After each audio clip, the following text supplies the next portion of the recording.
your perspective, what is the real version of this you see versus what the people are talking about? I think it's a very interesting buzzword, but if you break it down, then essentially all the time customers have been looking across multiple channels to build a perception of your brand. Do you think there is a signals that our marketers are missing today? It's very hard to understand what's happening and very hard to measure it. ChatGPT, Perplexity, or any agentic buying. Do you think it's making the dark funnel more darker? It's the latter.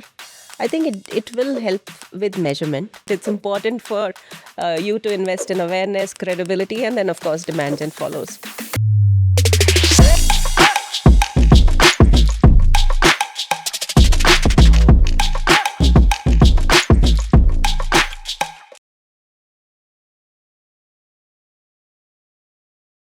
Hello everyone and welcome to the B2B Marketing Podcast presented by B2B Marketing Association and powered by Brand Story Digital. I am your host, Saikat Das Mohan.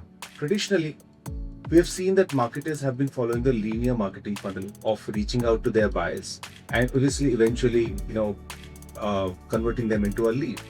Well, that's not a wrong process and there is nothing wrong with it. Cut to 2026. Today, the buyers are no more interested in filling a form right away because a brand has reached to. They are well researched. They reach out to their peers for recommendations. They read content from people whom they trust. And by the time they are ready to fill a form, they are very, very aware of whom to go with. And that's what has been coined as dark funnel in today's marketing terms, which most of the marketers are challenged with, where everything happens before a tracked click or a form fill. And today what we are going to be discussing is that what is this dark funnel all about? Where does this show up? Why is it so difficult to measure and how smart marketing teams are adapting to it? And today we are unpacking what it really is, where does this show up, why is it not measurable, and how smart marketing teams are adapting to it. In this episode of Dark Funnel Decoded, what happens before the buyers fill in a form?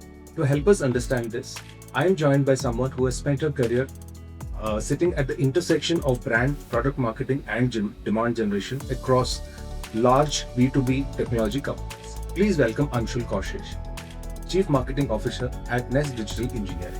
Before this, Anshul has led leadership positions at Tata Communications, Dell Technologies, and IBM, spanning brand strategy, digital marketing, and demand generation. Welcome to the show, Anshul. Thank you so much, Saikat. It's a pleasure to be here. Thank you so much, and we're happy to have you here. Before we get into our discussion now, and we just met outside also, and we were talking about this whole thing. So let's try to reframe this entire premise, okay? And I think it's a new word that has been coined in the marketing world today, the dark funnel. Okay. So from your perspective, Anshul, we hear this dark funnel word everywhere today. Everybody is talking about it on LinkedIn, on multiple forums and everything else. But from your perspective, what is the real version of this you see versus what the people are talking about? So, very interesting question, Saikat. And I'm a first principles marketeer, so I like to go back to the basics. I think it's a very interesting buzzword, but if you break it down, then essentially all the time customers have been looking across multiple channels to build a perception of your brand. In fact, I was reading this very interesting survey by B2B CMO project. So this is something that was initiated by this guy called John Miller, who was the founder of Marketo, and Sydney Sloan, she used to be the CMO of G2. So they've done a survey with 50 plus B2B marketing CMOs. And in that, they quote very interesting statistic. They say that about 91 or 92% of buyers actually have a list of preferred vendors before they even start the process. And by the time they get to a formal evaluation process, about 42% have already made up their mind. So they have selected that one vendor. So this happens before they even talk to you. Now, if all this is happening before they're talking to you, there are certain ways in which they're getting this information to make up their mind. And whatever is happening, I think that is what is referred to as dark funnel.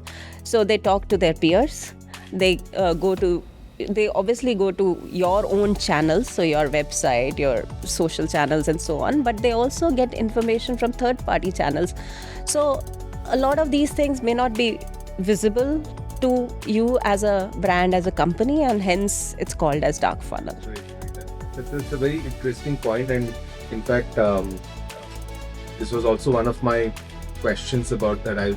Points that I was wanting to ask you was about the 70 to 90% of the marketers are actually, well researched, or buyers are actually well researched. So where does it keep us? Now, while we're talking about this, it'll be great if you can help us with some example or some real world examples in terms of, from your experience, from the moment the buyer had heard of you to the moment they closed the deal, okay, or filled out the form per se. So what happened in between that entire journey, and did your systems were able to pick up? You don't need to obviously tell customer name and all. Just give us an example, a real world example, because that really helps us understand this. So actually, I have a very interesting example.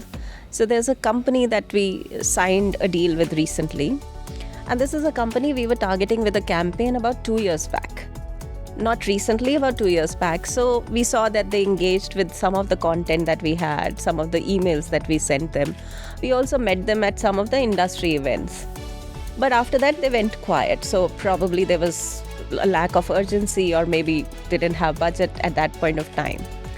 And then about 3 or 4 months earlier this year, around January, I think, they came back to us, they filled a form. And in the form, they made a comment that they actually saw one of our press releases about a new platform that we had launched. And they were interested in learning more about the platform. Now, the connection that we made between a campaign that we ran 2 years back and now, that's a connection that we made at our end. But actually, we don't really know what was going on at their end in those intervening 2 years. So to me, that was a very interesting example of dark funnel. Another example, in fact, just a few weeks back, another customer filled the form, and when we started talking to them, we realized that customer was actually referred to us by the CEO of another customer. So that's another example of influence working in our favor, but something that we don't have visibility into, or something that we necessarily don't have control over. We can probably influence it, but we can't make them take a decision. Yeah. The recommendations and peers are helping that. Yeah. So very interesting point. So do you think, because of this kind of a phenomena, that for both the examples that you mentioned, one, you reached out through a campaign 2 years back, and then they met them in an industry event, and then suddenly they kind of found something interesting and they got in touch with you. The second one is completely a little different. There is no campaign and all. It's more of a peer recommendation now. Yeah. So do you think this impacts the way you do marketing today because of this? Because this is dark funnel, right? And you don't know where this person is. They have already researched about you. They found you and they've come and. Do you think your marketing strategy will change because of this, in terms of how do you reach out to these kind of people? So actually, Sekat, I'm sure you are very familiar with this, right? We very often like to quote this number saying that at any point of time, there are only 5% of buyers who are active in the market. 95% is the silent majority. I think from my perspective, I don't think anything has changed in the way we need to do marketing. It's only that in the last 10 years or so, we built this performance marketing model where the focus on those 5% in-market buyers became a lot more intense than the focus on the 95%. But if you have to build for the future, if you have to build a sustainable demand gen engine, then you have to focus on the 95%. And again, going back to the basics, right? So if you don't invest enough in brand awareness, building credibility for the brand, building advocacy for your brand, then those 95% will not be able to, one, know about your brand or form an opinion about it. So I think, again, going back to the first principles, right, it's important for you to invest in awareness, credibility, and then, of course, demand gen follows. So we follow the marketing principles, the old marketing principles, or the basics is what you're saying. While there is a in-market audience of 5%, which we have to deal with in a different way, but the 95% has to be dealt the way it has to be. Absolutely. Correct. Okay, great. So that's a great point. Now let's get into a little bit of understanding and what you also mentioned in your example also. So do you think there are some signals you're actually missing because there was a form fill that happened, but you didn't know that the customer was there, and they have quietly. So do you think there is a signals that our marketers are missing today, especially from a dark funnel perspective? And is there anything that is differently happening in your category as compared to other categories? So I think one of the biggest challenges of the dark funnel, it's also encapsulated in the name, is that it's dark, right? So it's very hard to understand what's happening, and it's very hard to measure it. Having said that, I think there are a couple of things that we can pay more attention to. One is intent data, and I'm kind of on the fence about intent data. Sometimes it's very useful, sometimes it's not. Some intent data indicates urgency, so I think that helps especially when you are creating your targeting strategy. But the more important thing, I think, is for marketers to start thinking of the account as a whole rather than just looking at one person. I think in the traditional demand gen model, what happens is that we are focused on targeting that one person, and then once that person puts his or her hand up and fills a form, we think that our work is done, and then we toss it over to the sales team. But if you take a more account-centric approach, in fact, Forrester talked about it in their B2B CMO report a couple of years back, and they talked about shifting your focus from MQLs to marketing qualified accounts. Because, again, another number that I came across somewhere is that about 42% or 41, 42% of B2B deals, they get stalled because of lack of internal stakeholder alignment. So if we're not, and most of the time marketing doesn't even know who these stakeholders are. So if we are able to map those stakeholders and engage with those stakeholders as well, then I think our effectiveness could be much higher, because one part of the dark funnel is also what is happening inside that organization in their buying process. Right. Yeah. That's a very valid point, because today I think, and when you say the organization or the account, it's not just one person, it's that entire buying. Yeah. And today I think earlier there might be one or two decision makers, and not today. I think what I've been hearing and reading in multiple articles is that the buying group has now gone up to about 8 to 10 people, or probably more. And therefore what you're saying is so valid, is because we cannot just stop at one, but we'll have to first understand what that buying group is all about, and therefore how do you really talk to that. Okay, that's something that I wanted to ask you, which you have really touched upon already. So that's a great point.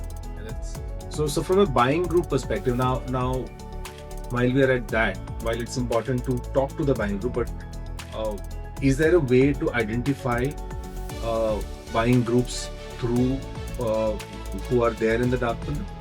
Is there a way how you do that today? Are you deploying something to understand or try to find out who they are and kind of connect with them? So, see, I am also a big believer in account-based marketing. But again, account-based marketing has many different variations that different organizations adopt depending upon their business, their priorities, budgets, and so on. But I like the one-to-one account-based. And it also works for our industry because we have fewer clients, larger deals. So we have the luxury of actually going very deep into one account. I think in that one account, if you are doing very deep research on the stakeholders, it's possible to map the entire buying group using both secondary data as well as primary data, especially if they are your current customers and you want to expand to another buying center. Because you can talk to your delivery teams, you can talk to your account teams. They give you a lot of intelligence about organization structures and charts and so on. And then you use the regular tools like Zoom Info or LinkedIn Sales Navigator or Apollo or whatever else, kind of map it out. And once you map it out, I think then doing a little more research on what their individual priorities are. That gives you a little more insight. So we try to look at accounts holistically. For instance, we look at account attractiveness as one factor, but we also look at timing as another factor. So for instance, if there's a recent merger or acquisition, that means that they need certain kinds of services and solutions. Or if they're an executive leadership change that has a different kind of impact, or if there is a contract that is coming up for renewal. So we look at signals beyond intent to see who could be in market at that point of time. And if that account is in market, then who's the buying center, where is the buying center, who are the people involved in that buying center, and what could be their motivations. But again, as I said, the caveat here is that you could do this level of work only if you have few accounts. If you're targeting thousands of companies, then it's very difficult. Yeah. But are you doing anything intentionally in finding? One is your primary research that you do. The other part is, say for example, communities. Okay, a lot of these conversations are happening at community level. So are you doing anything intentionally there to be part of those communities and to say that, okay, here we are and we have a solution, or to understand what people are talking about? Are you doing something there, either communities or forums or review sites and all? Yeah, so review sites have been an important part of the marketing strategy. In fact, in my earlier organization, we used to have a very structured program to drive customer reviews as well and then engage with those reviews. And in fact, in one of the earlier roles, I found these review sites also to provide a wealth of information about your own product. So in fact, there was a time when we were launching a new version of the product, and the product management team had a very different view about how they wanted to position.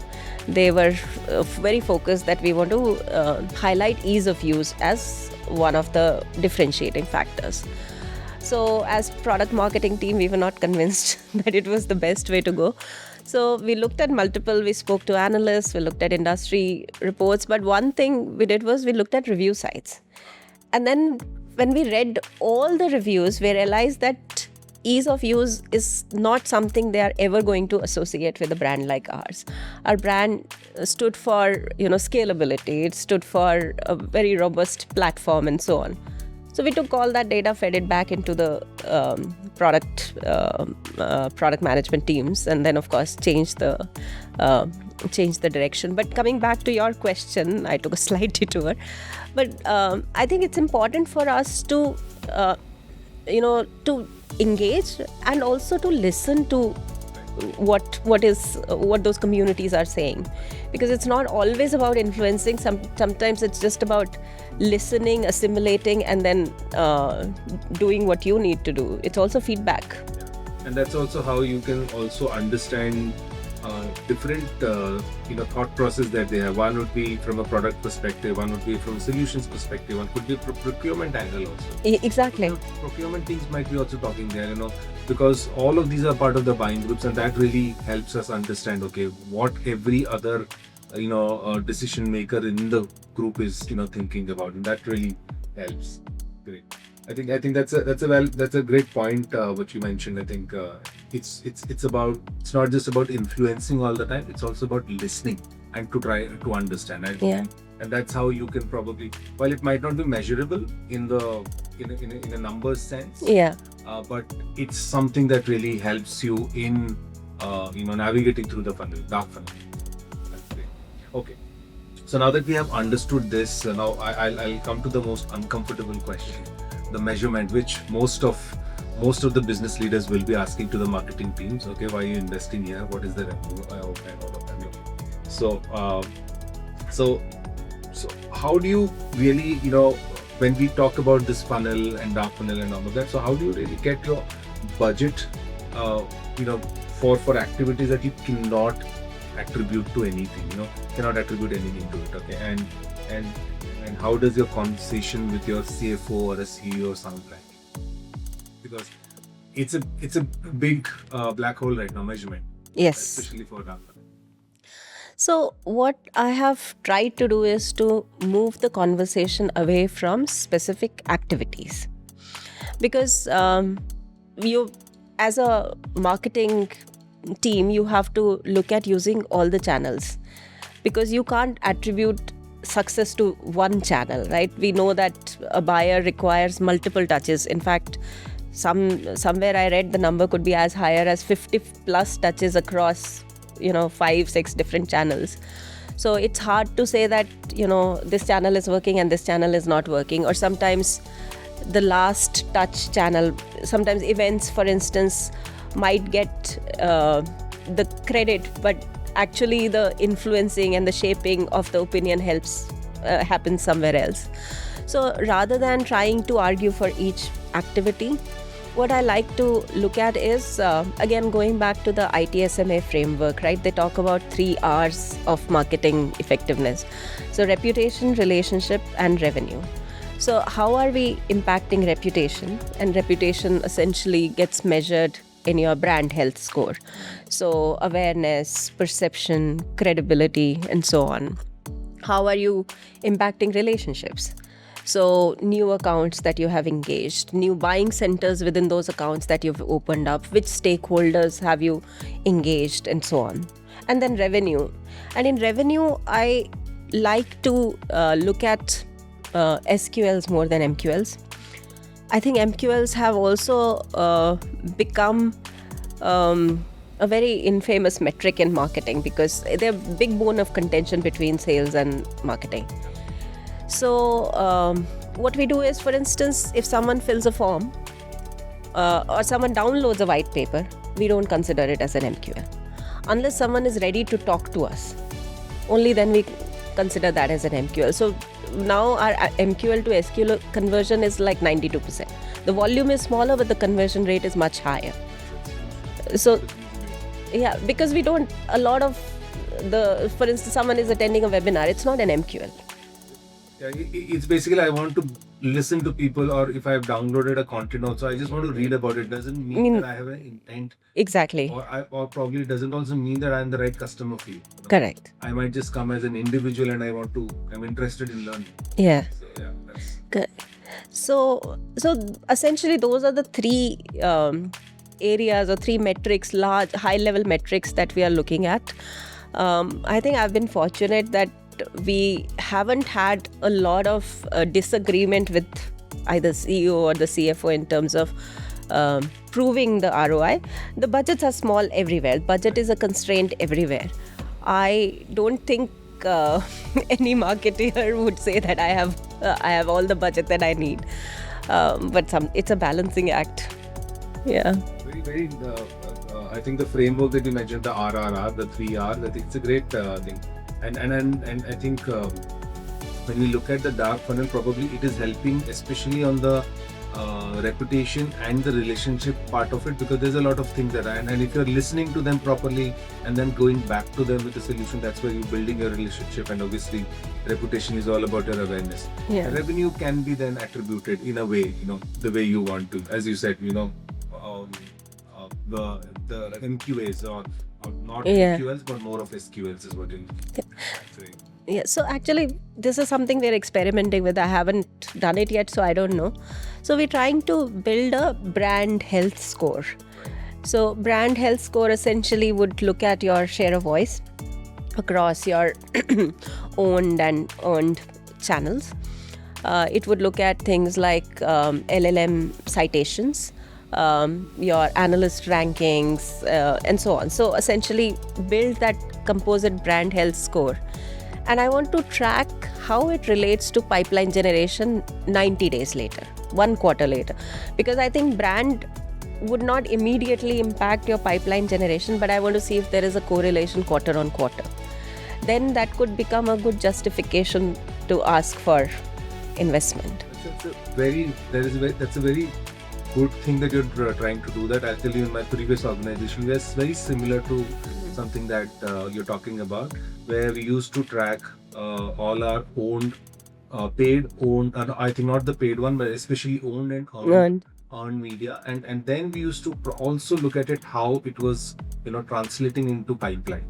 So there was a particular terminology that they used, and as you were saying, brand health score, they used to call it brand to something. So it was a very interesting and very similar thing that they were doing, and obviously that time AI was not the big thing. It has now come in. Now obviously they would be looking at how LLMs rankings and all of that are there. But yeah, I think that's a really good way to measure something which is not measurable, and that really question that I would want to ask you is that let's think about a platform or a channel. On the paper, it is the best. It is the best performer channel that you have, but you had to kill it.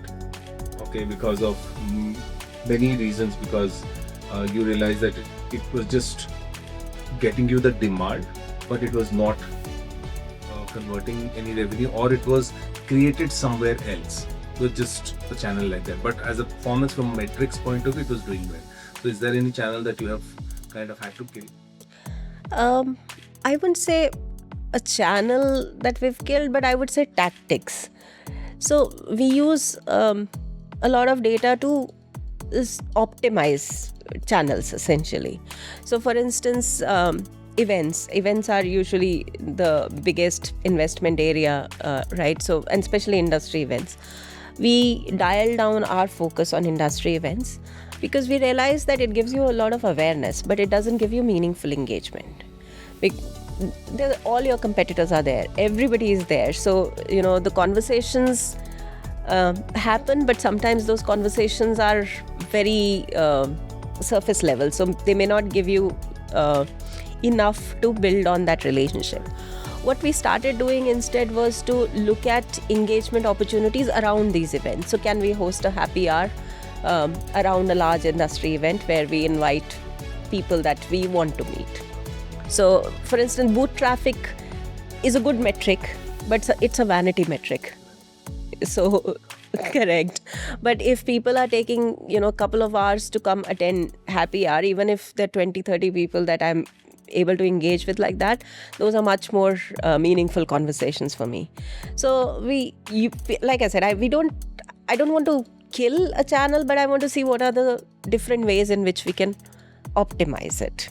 Very interesting, because what I've been seeing and hearing is I think a lot of these things that because of COVID, a lot of things had moved to digital with your webinars and all of that, and then now it has all come back. Okay, events have come back, and there's been so many events that are happening. There is a very interesting point that you have dialed down your presence in industry events, but are looking at it in a very different way by creating some areas where they can come and specifically connect with. Okay, that's what you're doing. It's an interesting point, because you might be able to bring in some proper revenue out of it all. So actually, and to your point, so for us, events are important because, like you said, after COVID, that digital fatigue is real, and plus now with AI everywhere, people are also, I think, yearning for very curated, very personal experiences. So apart from these events on the periphery of industry events, we also host CXO roundtables, but again, which is your own internal, small intimate roundtables, and we try to give them an experience. So for instance, in London, we do these roundtables at Lord's Cricket Ground, because people, yeah, it's an experience. People like cricket, people like to go there. So it's not just conversation about what we as a company can do, but it's also something that they would remember even when they walk out of that event. So we try to curate and do small 25-30 people kind of events rather than large gatherings. Which is very effective also, which is an effective way of. In fact, just to add to that, there's these industry events where you have this one-to-one meetings with, while these are interesting and good, I've also, kind of done fewer things like that, but I feel it's more of just a conversation, does not lead into anything. I don't know because I've not seen anything positive out of it. These are good things or a good platforms to meet people, but I'm not sure if it leads to anything positive from our events. Not immediately. So I would go to an industry event because I want to see what's happening in my area. I want to see what different vendors are doing, what interesting stuff is happening. I may not be ready to buy today, but maybe 2 years down the line. Yeah. Oh, great. So I think we now good thinking around the measurement. I think I love the RRR methodology that you mentioned.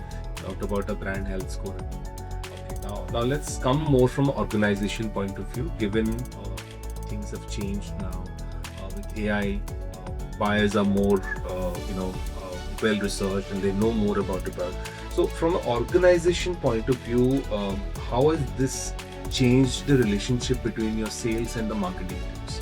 Because there is always a fight between sales and marketing teams. And now, because of these kind of changes, are the sales reps, are expecting to warm up to the people more, or are they still at loggerheads with the marketing team that okay, you're not bringing me the right people and all? So how is this really changed the organization structure for you?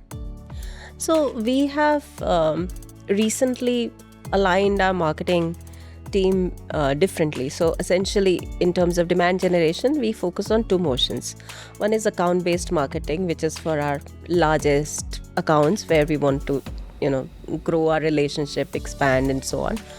There, the marketing team is embedded into the account. So there, the sales and the marketing team work as one. So we work with them on, deep account research, identifying opportunities, identifying stakeholders. There is some outreach that they will do. There's some outreach that we will do. So that's a very synergistic relationship. Then we have the other motion, which is basically growth marketing, which is focused on new logos or accounts where we may have very little footprint. There, what we have done is, like I said, one, we have moved the focus from MQLs to SQLs because I do not want this conversation, oh, you gave me this lead and it wasn't qualified and so on and so forth. And the interesting thing we also have is that we have SDRs reporting into marketing. So what happens is, and plus I have also changed the organization structure. So we no longer are set up by channels. So it's not that we have a digital team, we have an event team, we have, an email marketing team or partner. So all the demand gen teams are now consolidated in this growth marketing or ABM. So you run all the campaigns, which will basically give you an MQL, and then the SDR team qualifies that MQL, makes sure that they are the right this right account, and then you transfer it to sales, and then you stay involved till a proposal is sent. So we try to at least stay involved longer so that we know what is happening to that particular lead. So I think it's a very good thing to also do, because instead of having multiple teams working on different things, which generally happens because then people don't know what they're working on, and they all would be working on the same thing but not connecting, which is really good, because now one person knows that okay, this is what we are all driving towards, and with the SDRs being part of the team, I think that makes it more great. Okay, so that's a good organization structure change that you kind of... So what I saw was that if you have people aligned by channels, then they optimize for those channels. Yes. So the LinkedIn person is looking only at LinkedIn. So we had to break those silos. Yeah, that's a valid point, because at the end of the day, a person, you might have a connection coming from LinkedIn. They might be going to some other platform, and then you can actually Yeah. do your attribution in the right way, which is today very scattered in a Yeah. and let's talk about something about content part of it. Okay, now when we talk about content, we know obviously if I have to reach out to some kind of a people, I know what kind of a content I. Now, in a scenario where you do not know who this buyer is, and in this whole dark, funny world, how are you trying to create content which can be relevant for anybody who is there? So, content is very interesting. It's close to my heart. I have done a lot of product content work. So, about 3 years back, I was at one of these marketing events, and we had this speaker who talked about content. And my question to that speaker was that now these were the early days of chat GPTs, right? So that now with a lot of content creation happening through LLMs, already the buyer is tired because there is so much content available. So how do you get any attention from your buyers with content, because there's so much slop being generated? And one thing that he mentioned which stayed with me was that, given that LLMs, people will actively use LLMs, you will create content not only for humans, but you'll have to create content for agents as well. So I think what we're trying to do is to have two separate, sometimes they of course overlap, but at least keep in mind that there is content that will be created for agents, there is content that will be created for humans. There is content that you need to build credibility, right? So you do need to feature in analyst reports, you do need proof points, you do need customer case studies, and so on. I think there is also a need to have content that shows, not just tells. So demos, assessments, whatever you can do to actually show your product or solution. And I think the third most important thing, which I have personally found very useful, is that do you have any proprietary data-driven content?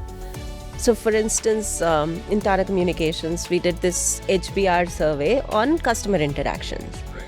That was probably one of the most downloaded assets that we created in a long time, because we surveyed some 200 plus customers and looked at what channels and what kind of interactions they're having. So something that provides an insight based on data about their industry or about their function, I think is seen as valuable content by the customers. Right. So That's great, and it's important to bifurcate the content by agents, the humans, and I think that's a really important one. Great. Now that you've spoken about content in the AI world, I'll just quickly bring this point about AI search, okay, and which is one of the most most talked about things, because today ChatGPT, Perplexity, or any agentic buying platform that you look at, they provide you all the information, and everybody does the early research there. So do you think it's making the dark funnel more darker, or it's actually, or do you think that it's actually going to start measuring the dark funnel in a better way for the first time? I think it's the latter.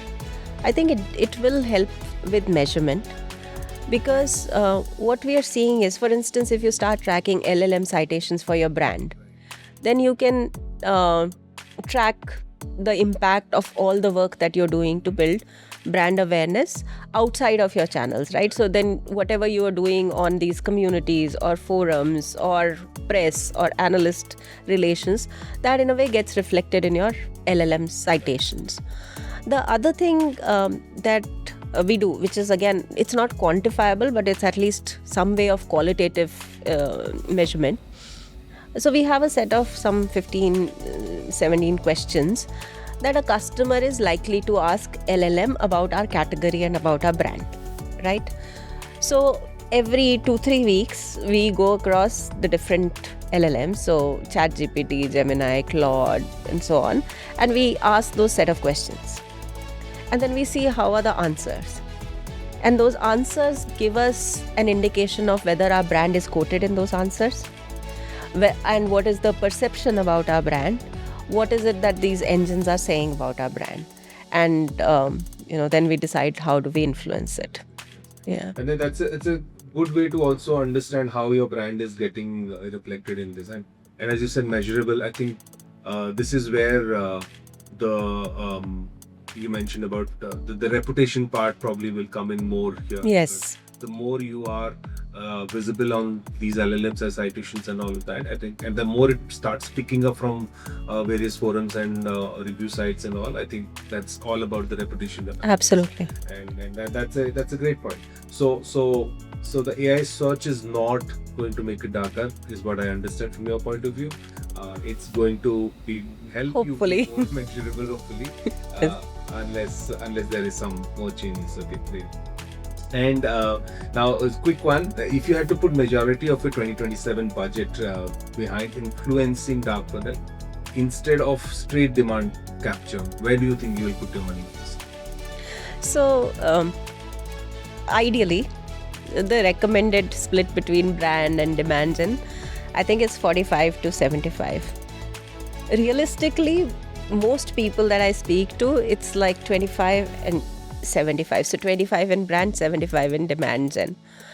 I am aiming for at least a 35-65 kind of split. So at least 35 in reputation, brand kind of activities, and the rest in demand gen. That's good to hear, because generally people focus on the demand gen, but that's what the business needs. Yeah. But a 35% on brand is also a good number. Great. So I think great points, Anshul, that you mentioned, and I think before we kind of wrap up, now this is again a question not from a marketer's perspective. Okay, now think about you being a buyer. I'm sure you would have been a buyer in different roles that you've kind of taken up. So when you think from a buyer's perspective, what actually gets you to fill out a form, and has that happened to you before as a buyer? What does it take? Interesting question. So if I look at the buying decisions that I've made in, let's say, the last 1 year, most of these buying decisions have been based on recommendations, word of mouth. So if I'm, let's say, looking to engage an agency for GEO, I would reach out to my peers and ask them what are they doing, and that's where the conversation starts. Then I might evaluate 2 or 3 other folks as well, again going to LLMs, but between word of mouth and LLMs, I think those are my 2 primary sources. Yeah. But it's not about filling a form for sure. It's not about filling a form. Usually people make the connection. I don't think I have filled a form. I would have filled a form to download an interesting report, but doesn't mean I'm ready to buy. Yeah. And any word of caution, is there a risk in leaning too hard into the dark funnel and ignoring the parts of the journey you actually can measure, which we talked about at the beginning? So do you think there is a risk? Any word of caution for the marketers who are listening to this? I think there is. I mean, if we still have to measure the dark funnel, right? So we might have proxies like a brand health score or whatever else works for the organization, because we can't invest money just on hope that it will yield something. Plus, in organizations, you also have to balance the long term and the short term. While a brand investment will yield result over the next 2, 3, 4 quarters, your sales gets measured on the number they deliver this quarter. And if marketing doesn't support that, then I think you're completely out of step with what the business needs. So we have to make the dark funnel measurable in whichever way we can. Otherwise, I think we're just telling the business to trust us without data. Which does. Very valid point. Very valid point. Yeah. People need to have that. They need to understand what risk they are going to take and be prepared for it. Also. Yeah. Therefore, okay, great. So quickly, few rapid fire questions for you. Whatever comes to your mind first, maybe we just talk about best proxy metric for a dark funnel activity. I would say LLM citations. And worst attribution myth still alive in most organizations? That you could do a first touch or a last touch attribution for a channel and that's enough. Yeah. Yeah, that's that's where generally we think about. Okay, and one dark funnel channel you think everyone's sleeping on right now? I don't know if everyone is sleeping on it. There's a lot of chatter about it, but I think the whole GEO, AEO visibility is an important one. Yeah. Great. So thank you so much, Anshul, for sharing these views. And I think I'm taking back few interesting points. I think one of the key points that I'm taking from a measurement point of view is the 3 R's. Okay, reputation, relationship, and revenue. And how do you really manage that in the dark funnel is going to be very important. So that's one of the key takeouts that I take for myself. And also obviously the point that you mentioned about AI search is not going to be making the dark funnel darker. It probably is going to help us measure better. I think that's a very valid point, because the more we see ourselves in the LLMs as citations and all, I think it will really help us in measuring us. Yeah. Okay, great. So I think these are some of the points that I take. There are many other points also, but I will just pick up these two as the important ones. Okay, great. Thank you so much, Anshul. And before we go, and in fact we were talking about it also, I just wanted to hear your views about B2B Marketing Association. As an association, what do you think it can do for the B2B community, and what do you think we should do more and to engage with the B2B community? So first of all, I think it's a fantastic initiative. I think just creating a platform like this where different people like me can come engage with their peers is important, because it helps us figure out what's happening in the industry. It also helps us empathize with each other because we realize that everybody is going through the same challenges. So I think kudos to you and the team to run something like this. I think it's a really good learning platform for B2B marketers. I think the work that you're doing on events, on podcasts like this, more work around creating content that is probably India market specific would be very helpful. Okay, great. Thank you so much. I think thank you for appreciating that. And as I mentioned to you, this B2B Marketing Association is by the community for the community, and we would really want to have all of the people who can really contribute to this, and make this community bigger and larger for everyone. So thank you so much, and thank you so much for your time with us today and sharing your valuable inputs. It was very, very interesting. And thank you for tuning in, and I hope you enjoyed this episode of ours. Please share your views and any other points that you really want to discuss during this podcast in upcoming episodes of ours. Do let us know. The best B2B conversations don't just happen only on podcasts. They happen in rooms filled with industry leaders. Join the B2B Marketing Association and reserve your seat at the next B2B World Summit in your city.